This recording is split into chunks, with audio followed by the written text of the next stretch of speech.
Hi guys, Miles from NextTime TechTime here. Today, we're getting it real cheap here.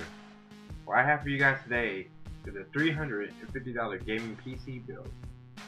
Now honestly, at this price point, you shouldn't be expecting to play any games at 1080p, ultra settings, stuff like that. You should be expecting to play games at around 720p or maybe even 900p if you get lucky. I mean, people who spend money, this amount of money for this build, probably be playing League of Legends or World of Warcraft. People who spend this kind of money on a build, People who spend this kind of money on a build will probably be playing games like League of Legends, Dota 2, World of Warcraft, just stuff like that. So you should honestly get your expectations in check in terms of performance.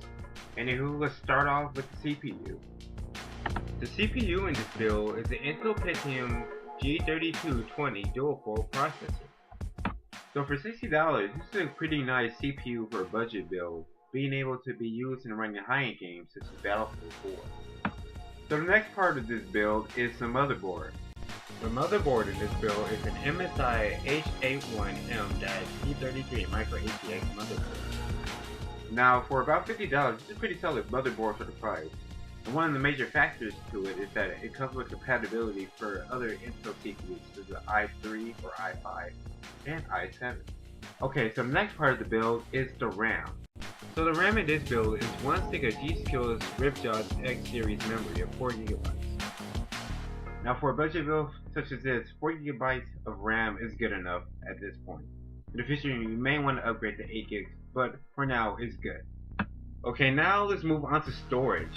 Okay, the storage in this build is the 500GB Seagate Barracuda hard drive. Even though the hard drive is only 500GB, it'll still set you out right in the beginning when you're trying to build a gaming PC. While I would recommend picking up a 1TB drive instead, 500GB would still get you out right in the beginning. In this build, the video card will be a Sapphire R7 260X video card.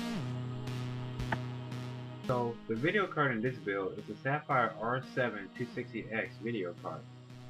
Now this card is mostly known for playing 1080p games at medium to high settings, so this build is more than good enough.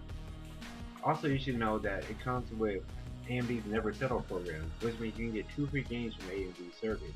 These games include games such as Tomb Raider, Sniper Elite 3, etc. So go check out the page if you want to learn more about that.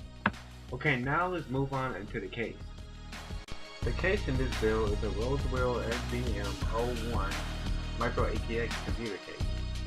So for this build, a case like the Roswell will be perfectly fine for its cheap price and nice aesthetics. Now, let's talk about the power supply. The power supply in this build is a Corsair CX 430W power supply. So the Corsair 430W power supply will be perfectly fine for this system, as it barely uses much any power. Plus, if you do decide to upgrade it might be helpful. Lastly, let's cover the DVD drive. The optical drive in this build is an LG optical drive. It's an LG DVD drive.